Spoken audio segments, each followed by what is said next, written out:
Jim Gaffigan joining us on the phone. Jim, how are you, sir? It is an honor to be speaking with you guys again. I'm excited to be heading back to Indy.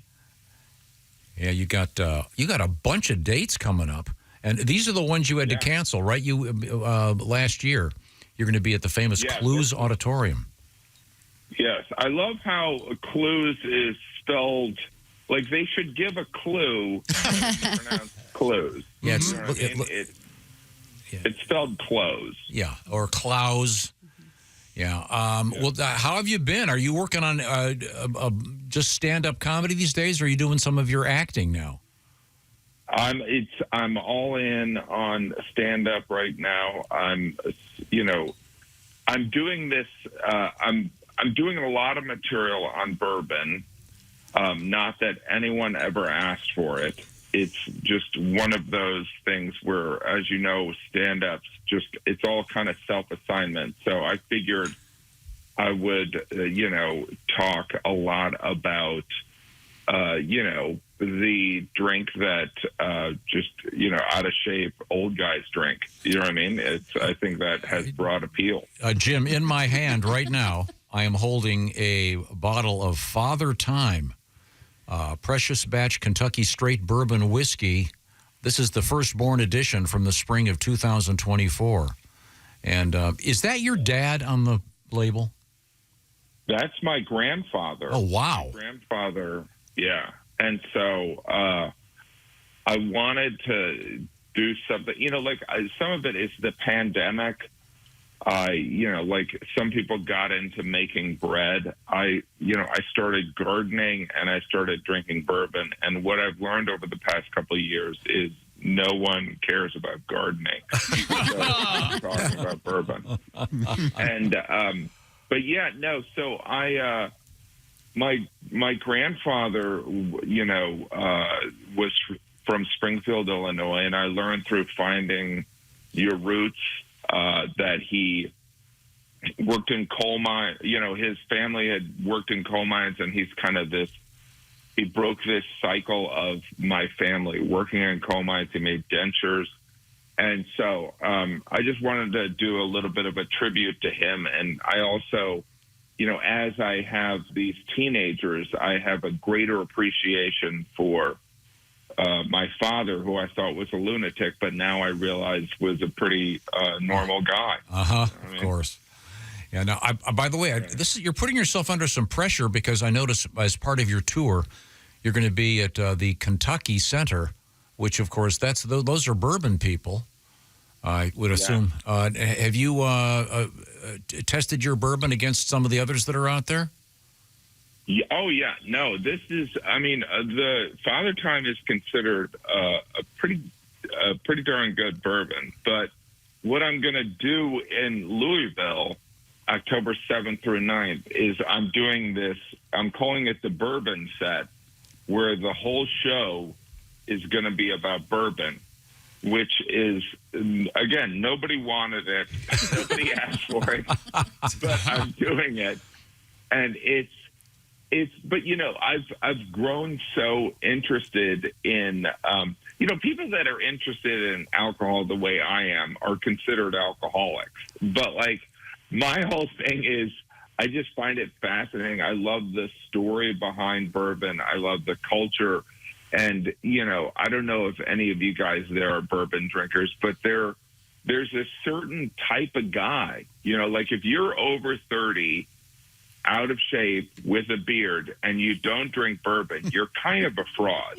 That's what a bourbon drinker looks like, and you get kind of ensnared by it because, growing up, you kind of think hard alcohol tastes like turpentine, and it does. But then when you try bourbon, you're like, oh, this isn't bad. And that's the first stage of the bourbon obsession, and then the second stage is you try premium bourbon, which propels you to the third stage, which is collecting, which is, and you vow that you're not going to overdo it. You're not going to be one of those weirdos that sleeps out in the car for a special release, or you're going to be dishonest to your wife. But then the next stage is you sleep out in your car. So it goes full circle.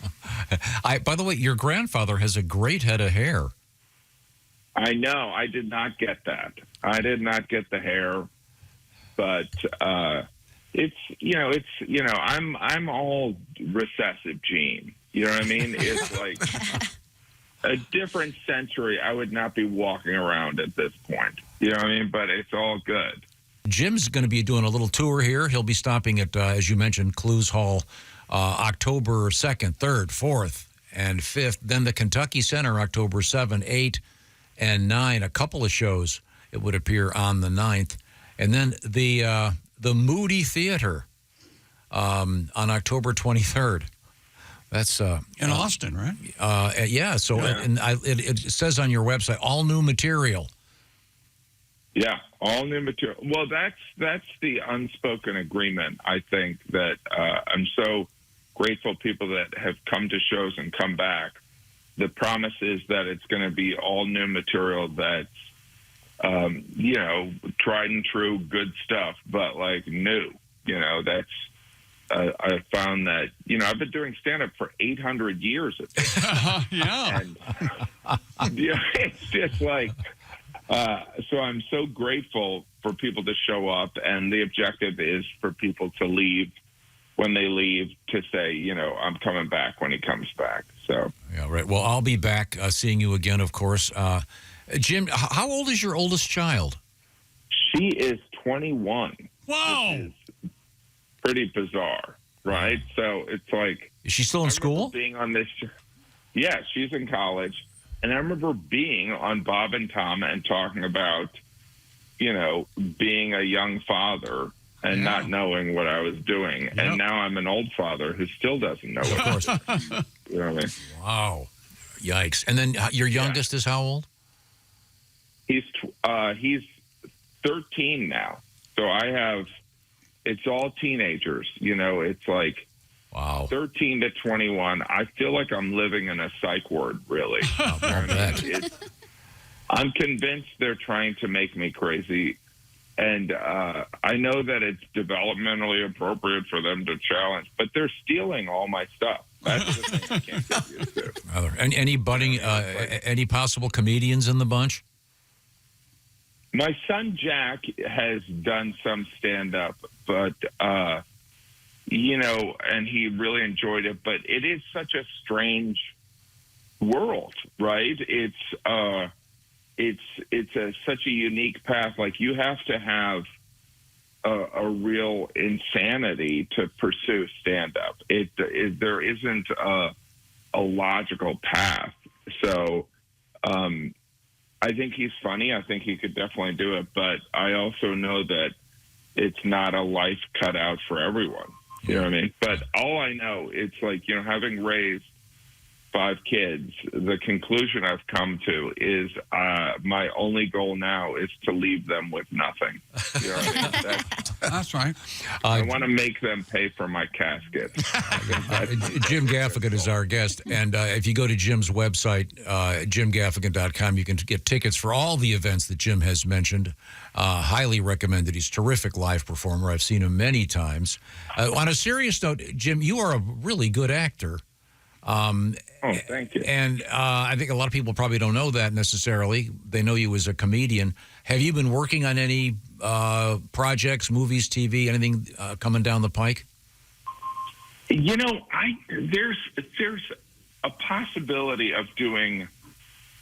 The acting world is just so bizarre. I mean, that's where I'm spoiled by doing stand-up, is that you have some control over it. But, like, there's supposed projects that are going to happen, but I don't know. I mean, I just think I really have such sympathy for the people that are in the acting-only business, because it is insane.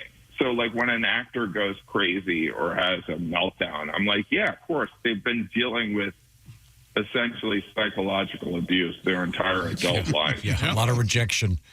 Is there it's just insane. We were talking about the so-called biopic. Is there someone in history that you're starting to look like that you think you could portray in a movie someday? That's an interesting question. I mean, I don't know. I don't know if any. I mean, I feel like any large-headed Irishman I could probably play, right? I mean, no one knows who Tip O'Neill is at this point. There you go. Becoming Tip. Right. Well, Jim, I know you got a lot on your mind and a lot to do, so we'll let you go. Jim Gaffigan on tour once again. Visit the website. We'll stick a link up and find out where he's going to be and go see some great live stand-up comedy. Jim, always terrific. Thanks so much for calling. Guys. Oh, Thanks, thank you. buddy. And I really appreciate your show and you guys having me on all these years. I really appreciate it. Thank you. You're very welcome. Oh, and the bourbon is real, by the way. Father Time bourbon. Yes. Okay, look for it near you. Thanks, Jim. Bye, Jim. Thanks. Bye.